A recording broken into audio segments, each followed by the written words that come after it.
At the Werribee Open Range Zoo, on the outskirts of Melbourne, the morning routine of a herd of 9 Asian elephants is underway. So she's really waiting for the cue from the trainer to let her know when it's okay to start taking that sample. 7:30 has been taken inside the zoo's new state-of-the-art elephant enclosure, starting with daily blood tests. Warm water.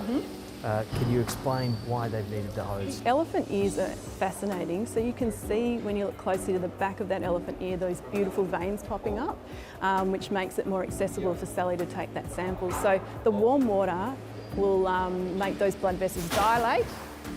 This is the first time a media organisation has been given this access. There are pedicures, teeth and tusk checks. It's really important that we can check all of their tusks to see if there's any injuries or anything we want our vet team to come and see. And you can see how comfortable she feels. She's really feeling safe. She wants to engage in that behaviour, quickly offering her trunk up. The keepers call this proactive healthcare. Super important that this is a positive experience for the elephants because we're asking for them to participate in their own healthcare. Their new, more expansive home is at the forefront of a global trend. And it's space. Space is the new frontier for elephant wellness. A move to take captive elephants out of inner-city Victorian-era zoos and into enclosures that better replicate their natural habitats. If we think more historically, a lot of zoos had what I like to call the Noah's Ark approach to keeping animals. And you might have 2 elephants, 2 gorillas, 2 lions. And we know that does not necessarily represent the typical social unit. Amanda Embry is the head of animal welfare development at Zoos Victoria, which runs both Werribee and Melbourne Zoo. Modelled off London Zoo for more than 150 years, Melbourne Zoo has operated in Parkville, just outside of the CBD, and for much of that time, Asian elephants have been a major drawcard. But it became clear to the zoo it didn't have the space to sustain a breeding herd of elephants. We're a city zoo, a very iconic, well-loved city zoo, but it's a city zoo, and so what that meant was the land size that we had for elephants was around 2 hectares. So in early 2025, after years of planning, the entire herd were trained to walk into shipping containers, which were placed on the back of trucks and hauled to their new home at Werribee.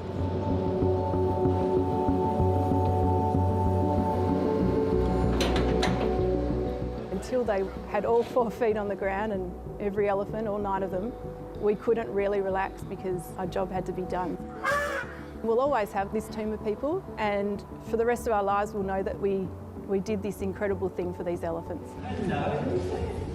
Joining Zoos Victoria is South Australia's Monarto Safari Park, which recently adopted Asian elephants from Sydney's Taronga Zoo, Perth Zoo and Auckland Zoo.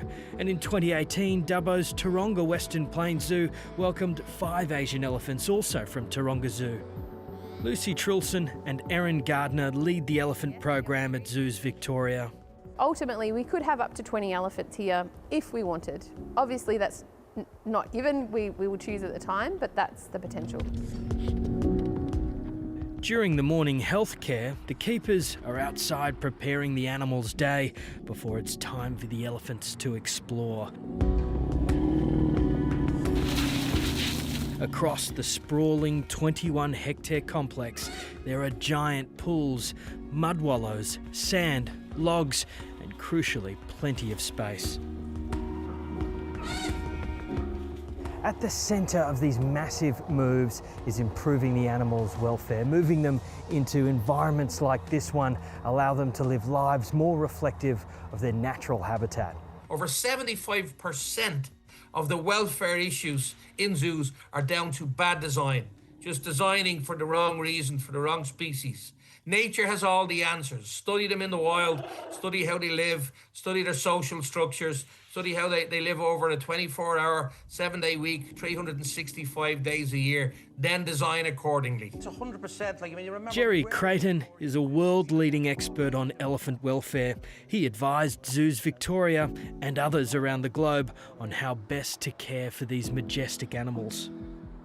It can't be hearsay. It's got to be backed up with a scientific approach. How can you be sure that you're doing right by these elephants? Yeah, it's a good question, and it's something we should always ask, is are we doing the right thing and are we doing the best thing for these elephants?